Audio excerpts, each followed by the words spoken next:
चार धाम की संपूर्ण पौराणिक कथा। राधे राधे दोस्तों। आखिर ऐसा कैसे संभव हुआ कि चार अलग अलग स्थानों की शक्तियां एक साथ जुड़ गई? बद्रीनाथ, केदारनाथ, गंगोत्री और यमुनोत्री, ये चार धाम जिनकी अपनी अलग अलग पहचान, देवी देवता और इतिहास है, वो एक ही पवित्र यात्रा का हिस्सा कैसे बन गए? क्या यह महज संयोग था या फिर कोई पूर्व निर्धारित दिव्य योजना? हजारों वर्षों से ऋषि मुनि, राजा महाराजा और अब आम जन भी इस अलौकिक यात्रा की ओर खींचे चले आते हैं। क्या यह केवल तीर्थ यात्रा है या कोई गूढ़ आध्यात्मिक मार्ग जो आत्मा को स्पर्श करता है, और वह भी ऐसी कठिन भूमि में जहां एक समय केवल पैदल चलकर ही पहुंचा जा सकता है? यमुनोत्री की कल्पना कीजिए, वहां उबलता हुआ सूर्य कुंड और ठीक पास ही शीतल निर्मल यमुना का प्रवाह, गर्म भाप और ठंडा जल। यह विरोधाभास केवल प्रकृति की लीला है या किसी गहन गणना का रहस्य? और फिर वह मान्यता कि यमुनोत्री में स्नान करने से अकाल मृत्यु टल जाती है, क्यों? क्या वास्तव में यमुना जी यमराज की जुड़वा बहन है?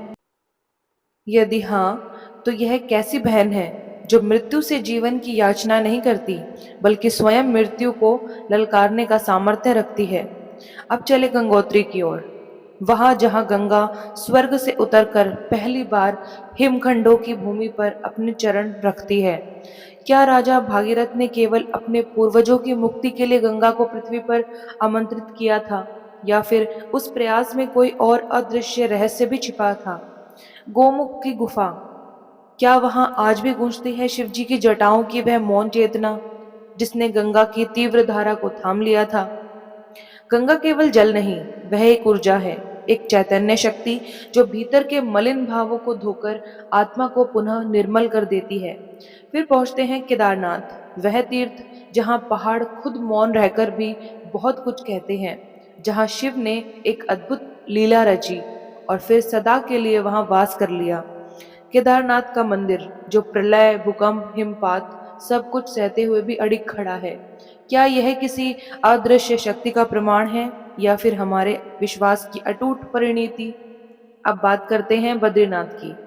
हिमालय की गोद में स्थित यह स्थान क्या केवल एक मंदिर है या कोई रहस्यमय द्वार जो प्राचीन युगों के सत्य अपने भीतर समेटे हुए है? क्यों कहा जाता है कि बद्रीनाथ धरती का वैकुंठ है? क्या सचमुच भगवान विष्णु यहाँ ध्यान में लीन है, या यह स्थान कभी किसी अन्य देवता की तपोभूमि रहा है जिसे समय की रेत ने ढक दिया? और लक्ष्मी जी जो वर्षों तक एक वृक्ष बनकर अपने प्रभु की वर्षा और हिम से रक्षा करती रही, यह केवल प्रेम था या तपस्या का एक ऐसा रूप जिसे मानव मन कभी समझ ही ना सकता हो?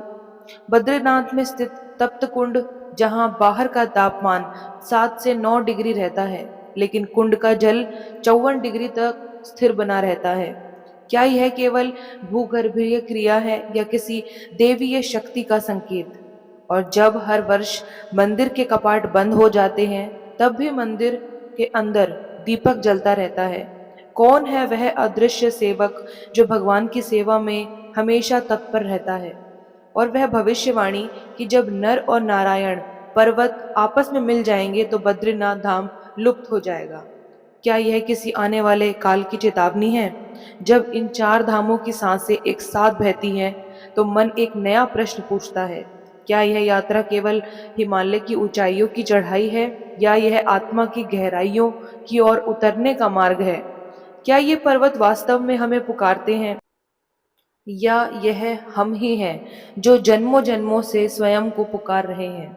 अब प्रश्न यह नहीं है कि क्या आप तैयार हैं, बल्कि यह है कि क्या आप स्वयं से मिलने के लिए तैयार हैं?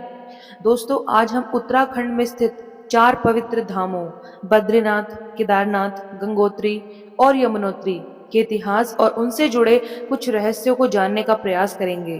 कृपया इस वीडियो को अंत तक ध्यानपूर्वक श्रद्धा भाव से सुने, क्योंकि यह केवल एक जानकारी नहीं है, बल्कि हमारे उस बहुमूल्य सांस्कृतिक और आध्यात्मिक इतिहास को उजागर करने का एक प्रयास है जिसे बहुत कम लोग जानते हैं। यदि आपको हमारा यह प्रयास अच्छा लगे तो कृपया हमारे चैनल को सब्सक्राइब करें और कमेंट बॉक्स में जय श्री राधे लिखकर हमारा सहयोग करें। तो चलिए आरंभ करते हैं इस रहस्यमयी यात्रा को। इन चारों धामों के दिव्य और रहस्यमय स्वरूप को समझने से पहले आइए चलते हैं उस इतिहास की ओर जहां से आरंभ हुई एक पारंपरिक यात्रा जो आज भी करोड़ों श्रद्धालुओं की आस्था का केंद्र है। हिमालय की गोद में स्थित ये चार तीर्थ स्थान बद्रीनाथ, केदारनाथ, गंगोत्री और यमुनोत्री न केवल भौगोलिक दृष्टि से दुर्गम है बल्कि आध्यात्मिक दृष्टि से भी सर्वोच्च स्थान रखते हैं। इनमें बद्रीनाथ को विशेष महत्व प्राप्त है। ऐसा कहा जाता है कि यहीं पृथ्वी और स्वर्ग का मिलन होता है। 20वीं शताब्दी के मध्य में इन धामों को छोटा चार धाम कहा जाने लगा, पर इनका आध्यात्मिक मूल्य कभी छोटा नहीं हुआ। आज यह तीर्थ तप, आस्था और आत्मशुद्धि की चरम यात्रा का प्रतीक है। इन तक पहुंचने के लिए श्रद्धालुओं को समुद्र तल से लगभग 4000 मीटर की ऊंचाई पर स्थित दुर्गम रास्तों से होकर गुजरना होता है। हिंदू धर्म ग्रंथों के अनुसार यमुनोत्री, गंगोत्री, केदारनाथ और बद्रीनाथ केवल तीर्थ स्थल नहीं है, बल्कि वे ऊर्जा केंद्र हैं जहां आत्मा मोक्ष के समीप पहुंचती है। कहा जाता है कि इन धामों के दर्शन मात्र से मानव का जीवन पवित्र हो जाता है और आत्मा जन्म मरण के बंधन से भी मुक्त हो जाती है। चार धाम यात्रा की शुरुआत यमुनोत्री और गंगोत्री से होती है। तीर्थयात्री यहाँ से पवित्र जल लेकर केदारनाथ पहुँचते हैं और वहाँ भगवान केदारेश्वर पर जलाभिषेक करते हैं। यह यात्रा एक परिक्रमा के रूप में भी मानी जाती है, जिसमें हरिद्वार, ऋषिकेश, देवप्रयाग, टिहरी, धरासू, यमुनोत्री, उत्तरकाशी, गंगोत्री, त्रियुगी नारायण और अंत में केदारनाथ का मार्ग तय किया जाता है। बर्फ से ढकी हिमालय की चोटियों में जहां आकाश और पृथ्वी जैसे संवाद करते हो, वहां हर पेड़, हर पत्थर और हर धारा मानो शांति की भाषा बोलती है। यही जन्म लेती है वह चेतना जिसे हम देवी यमुना कहते हैं, एक दिव्यता जो न केवल प्रकृति में प्रवाहित होती है बल्कि आत्मा की गहराइयों को भी स्पर्श करती है। यमुना का जन्म एक साधारण घटना नहीं है, बल्कि एक ब्रह्मांडीय संतुलन की नींव थी। इस कथा की शुरुआत होती है सूर्य देव से, जिन्हें वेदों में जगत की आत्मा कहा गया है। उनका तेज इतना तीव्र था कि उनकी पत्नी संज्ञा, जो विश्वकर्मा की पुत्री थी, उस तेज को सहन नहीं कर सकी। उन्होंने अपनी छाया छाया देवी को सूर्य के पास छोड़ दिया और स्वयं तपस्या हेतु हिमालय चली गई। सूर्यदेव को यह ज्ञात नहीं था कि उनके साथ अब संज्ञा नहीं बल्कि उनकी छाया रह रही है। इसी छाया और सूर्य के संयोग से यमराज, शनिदेव और यमुना का जन्म हुआ। यमुना के भीतर करुणा और शीतलता का रूप समाहित था, जो उनके पिता सूर्य के प्रखर तेज के विपरीत था। उनका स्वभाव अत्यंत कोमल था, किंतु उनका प्रभाव इतना गहन कि देवता भी उनके जल स्पर्श से शुद्ध हो जाया करते थे। यमराज के साथ उनका संबंध केवल रक्त का नहीं, आत्मा से आत्मा का था। एक दिन यमुना ने यम से वचन मांगा कि उनका यह स्नेहपूर्ण बंधन सदा बना रहे। यमराज ने वादा किया कि जब तक बहनें अपने भाइयों के लिए प्रेम पूर्वक व्रत रखेंगी, वे अमर रहेंगे। यही है भाई दूज या फिर यम द्वितीया की परंपरा की पौराणिक जड़, एक परंपरा जो प्रेम, श्रद्धा और आत्मीयता का प्रतीक बन गई। लेकिन यमुना की गाथा यही समाप्त नहीं होती। जब देवी यमुना ने स्वयं को एक नदी के रूप में प्रकट किया, तब वे केवल जलधारा नहीं बनी, वे जीवन के पापों को धोने वाली शक्ति, हृदय को निर्मल करने वाली चेतना भी बन गई। पद्म पुराण में वर्णित है कि दो पापी भाइयों में से एक ने केवल यमुना में स्नान करके स्वर्ग प्राप्त किया। रामायण में वर्णन आता है कि जब हनुमान जी लंका दहन के बाद लौटे, तब उनकी पूंछ जल रही थी। उन्होंने यमुनोत्री के पावन जल में पूंछ डुबोई और अग्नि शांत हुई।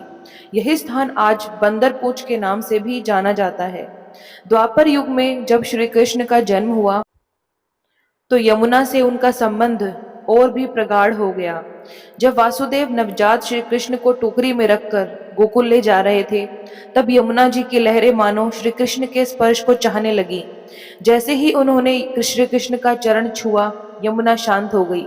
यह एक दिव्य आत्माओं का मिलन था।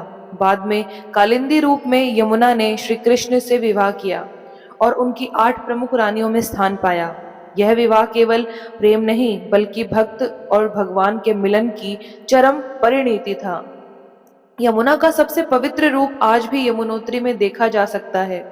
वहां सप्तऋषि कुंड से उनकी जलधारा निकलती है जो तप्त सूर्य कुंड की गर्माहट और हिम की शीतलता का अद्भुत संगम है। यही वह स्थान है जहां ऋषि असित मुनि ने वर्षों तपस्या की थी। वृद्धावस्था में जब वे गंगा स्नान करने में असमर्थ हुए, तब गंगा स्वयं एक जलधारा के रूप में यमुनोत्री पहुंची। यह देवी यमुना की तपस्या और ऋषियों के प्रति समर्पण का प्रमाण है। शास्त्रों और पुराणों में यमुना को कालिंदी, यमी और सूरजा जैसे पवित्र नामों से जाना गया है। एक कथा के अनुसार जब देवताओं ने पृथ्वी के लिए एक दिव्य जल शक्ति की मांग की, तब ब्रह्मा ने यमुनोत्री से एक पवित्र धारा को पृथ्वी पर भेजा। यही यमुना देवी बनी, जिनके जल स्पर्श से पाप मिटते हैं और आत्मा को शांति मिलती है। आज भी यमुनोत्री की कठिन यात्रा केवल एक तीर्थ यात्रा नहीं बल्कि आत्मिक परीक्षा है। जो भी इस स्थल तक पहुंच जाता है, उसे ऐसा प्रतीत होता है मानो उसने एक जीवित देवी से साक्षात्कार किया हो। यमुना केवल एक जलधारा नहीं बल्कि प्रेम, करुणा और मोक्ष की चेतना है जो हर भक्त के हृदय में प्रवाहित होती है। दोस्तों, अब हम चलते हैं एक और दिव्य धाम की ओर, जो है गंगोत्री। यह केवल एक स्थल नहीं बल्कि गंगा के अवतरण की सजीव गाथा है। क्या आपने कभी यह सोचा है कि गंगा, जिसे हम सामान्यतः एक नदी समझते हैं, दरअसल सृष्टि की सबसे दिव्य और रहस्यमयी धाराओं में से एक है। गंगा का आरंभ गंगोत्री से नहीं बल्कि उससे लगभग 18 मील ऊपर स्थित गोमुख नामक स्थान से होता है। लगभग 3900 मीटर की ऊंचाई पर हिमालय की छाती से एक चमत्कारी जलधारा फूटती है जो भागीरथी के नाम से जानी जाती है।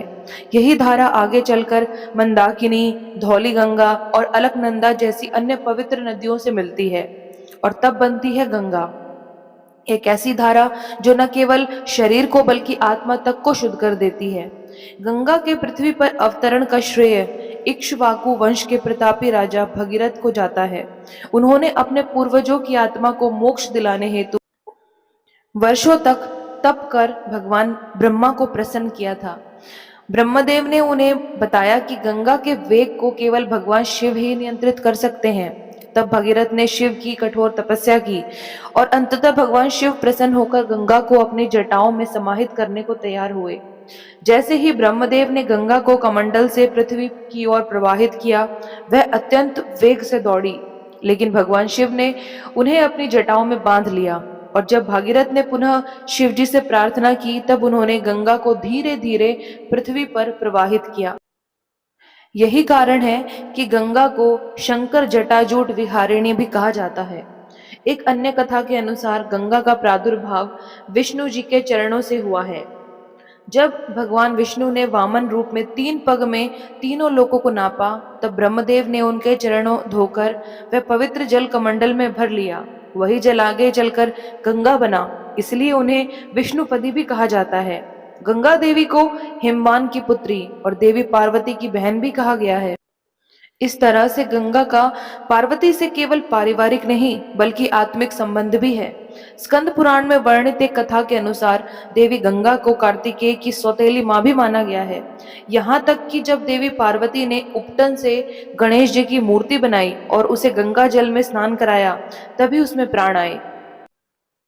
इसीलिए गणेश जी को द्विमात्र अर्थात 2 माताओं वाला पुत्र भी कहा गया है, जिनमें एक माता पार्वती और दूसरी गंगा है। ऋषि जैनु की कथा भी अत्यंत रोचक है। एक बार गंगा के वेग से उनका यज्ञ मंडप बह गया। क्रोधित होकर ऋषि ने गंगा को पी लिया, लेकिन देवताओं के आग्रह पर उन्होंने गंगा को अपने कानों से बाहर निकाल दिया। तब से गंगा जाह्नवी कहलाती है।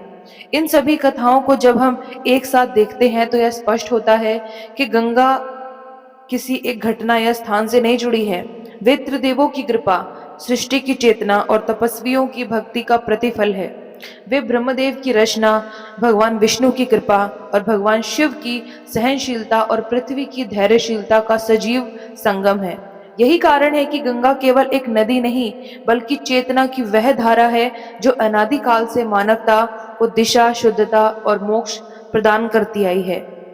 ऋषिकेश से लगभग 223 किलोमीटर की दूरी पर हिमालय की रूह तक पहुंचने वाली संकरी, घुमावदार और सिहरन भर देने वाली सड़कों से होते हुए जब कोई तीर्थयात्री केदारनाथ की ओर बढ़ता है, तो जैसे जैसे ऊंचाई बढ़ती है, वैसे वैसे सांसें धीमी और श्रद्धा गहरी होती जाती है। समुद्र तल से 3583 मीटर की ऊंचाई पर बर्फ से ढकी चट्टानों और बादलों की गोद में एक प्राचीन पत्थर की इमारत अवतरित होती है, जो न जाने कितने युगों से समय के थपेड़ों को मौन तपस्वी की भांति सहन करती चली आ रही है। यही है केदारनाथ धाम। यह केवल एक मंदिर नहीं, बल्कि यह शिव की दिव्यता का स्तंभ है, जो मंदाकिनी की शांत धारा के तट पर हजारों वर्षों की कथाओं और श्रद्धा को अपने भीतर समेटे रखा है। इसकी दीवारों पर जमी हिम की परतों में इतिहास की सांसें गूंजती है और इसकी छाया में असंख्य आत्माओं को मोक्ष का मार्ग मिला है। केदारनाथ यह नाम स्वयं में एक मंत्र है। संस्कृत में केदार का अर्थ है क्षेत्र और नाथ का अर्थ है स्वामी, अर्थात क्षेत्र के ईश्वर। यह कोई भौगोलिक व्याख्या मात्र नहीं, बल्कि शिव के उस स्वरूप का संकेत है जो संपूर्ण चेतना का अधिष्ठान है। काशी केदार महात्म्य ग्रंथ के अनुसार यह भूमि वह पवित्र स्थान है जहाँ मुक्ति की फसल उगती है। यहाँ की हर शीतल हवा, मंदाकिनी की हर लहर और प्रत्येक चट्टान की दरारों से मुक्ति का मंत्र झरता है। इस देवालय का स्थापत्य भले ही किसी ज्ञात कालखंड में अंकित ना हो पाया हो, पर इसकी आत्मा अनादि, अजर और अमर है। यह शिव का वह रूप है जो काल से भी परे है, जो परिवर्तनशील संसार में भी अडिग है। यह मंदिर किसी राजा की कीर्ति नहीं, अपितु सनातन श्रद्धा की वह ध्वजा है जो हिमालय की हर आंधी को सहकर अडिग खड़ी है, मानो स्वयं महाकाल उसमें निवास कर रहे हो। इस स्थान से जुड़ी दो प्रमुख कथाएं हैं। पहली कथा महाभारत युद्ध के उपरांत की है, जब पांडव युद्ध के भयानक विनाश और अपने द्वारा किए गए अधर्मों से व्यथित होकर आत्मग्लानि में डूब गए, तो उन्हें अपने कर्मों से मुक्ति की आवश्यकता महसूस हुई। उन्होंने भगवान श्री कृष्ण से मार्गदर्शन मांगा। श्री कृष्ण ने कहा, तुम्हारे अंतर मन की शांति और पाप का शालन केवल भगवान शिव ही कर सकते हैं। पांडवों ने शिव जी की शरण में जाने का निश्चय किया, परंतु भगवान शिव उनसे मिलना नहीं चाहते थे। वे गुप्त काशी चले गए और वहां नंदी के रूप में छिप गए। जब पांडव गुप्त काशी पहुंचे, तो शिव ने एक बैल का रूप धारण कर गायों के झुंड में जा मिले, किंतु यह लीला अधिक देर तक छिपी नहीं रह सकी। भीम, जो कि सबसे ज्यादा शक्तिशाली थे, उन्होंने विशाल रूप धारण कर पूरे क्षेत्र को घेर लिया। सब गायें और बैल धीरे धीरे निकलने लगे, परंतु एक विशेष बैल झुकने को तैयार नहीं था। उसकी आंखों की चमक और मौन गरिमा कुछ और ही संकेत दे रही थी। भीम ने उस बैल की पूंछ और पिछले पैर पकड़ लिए। तभी अचानक से वह बैल भूमि में समा गया और उसी स्थान पर भगवान शिव की पीठ प्रकट हुई। आज वही स्थान केदारनाथ के रूप में पूजित है। शिव के अंग पंच केदार के रूप में प्रकट हुए। केदारनाथ में उनका कुबड़, तुंगनाथ में भुजाएं, रुद्रनाथ में मुख, मध्य महेश्वर में नाभि और पेट और कल्पेश्वर में उनके जटा और बाल। पांडवों ने इन पंच केदारों में तप, आराधना और दर्शन करके आत्मशुद्धि प्राप्त की और अंततः स्वर्गारोहिणी की ओर बढ़ चले। एक अन्य कथा के अनुसार सतयुग में भगवान विष्णु के अवतार नर और नारायण ने बद्रीवन, जहां आज बद्रीनाथ है, वहां पर तपस्या आरंभ की। उन्होंने पर्वतों और कठिन परिस्थितियों के मध्य पार्थिव शिवलिंग की स्थापना कर शिव की घोर भक्ति की। उनकी तपस्या से प्रसन्न होकर भगवान शिव स्वयं प्रकट हुए और उनसे वरदान मांगने को कहा। नर नारायण ने अत्यंत विनम्रता से केवल यही निवेदन किया कि हे महादेव, कृपया सदैव इस क्षेत्र में वास करें, ताकि युगों युगों तक आपके भक्त आपके दर्शन कर सके। भगवान शिव ने सहस्त्र यह वरदान स्वीकार कर लिया और कहा, अब से यह क्षेत्र केदार क्षेत्र के नाम से प्रसिद्ध होगा और मैं यही वास करूंगा। तब से केदारनाथ भगवान शिव का स्थायी उपस्थिति का प्रतीक बन गया। यह केवल तीर्थ नहीं, एक दिव्य वचन का साक्षात प्रमाण है। नर और नारायण की भक्ति और शिव की कृपा का चिरस्थायी संगम। प्रेम से बोलिए हर हर महादेव, जय श्री हरि विष्णु। ऐसे ही और भी रोचक और आध्यात्मिक वीडियो के लिए चैनल को सब्सक्राइब करें। दोस्तों, आपको ये कथाएं कैसी लगी, कृपया कमेंट करके जरूर बताएं। आप में से कौन कौन चार धाम की यात्रा कर चुका है या करने की सोच रहे हैं? कमेंट में ज़रूर साझा कीजिएगा। वीडियो पसंद आया हो तो लाइक करें और अपने दोस्तों के साथ शेयर ज़रूर करें।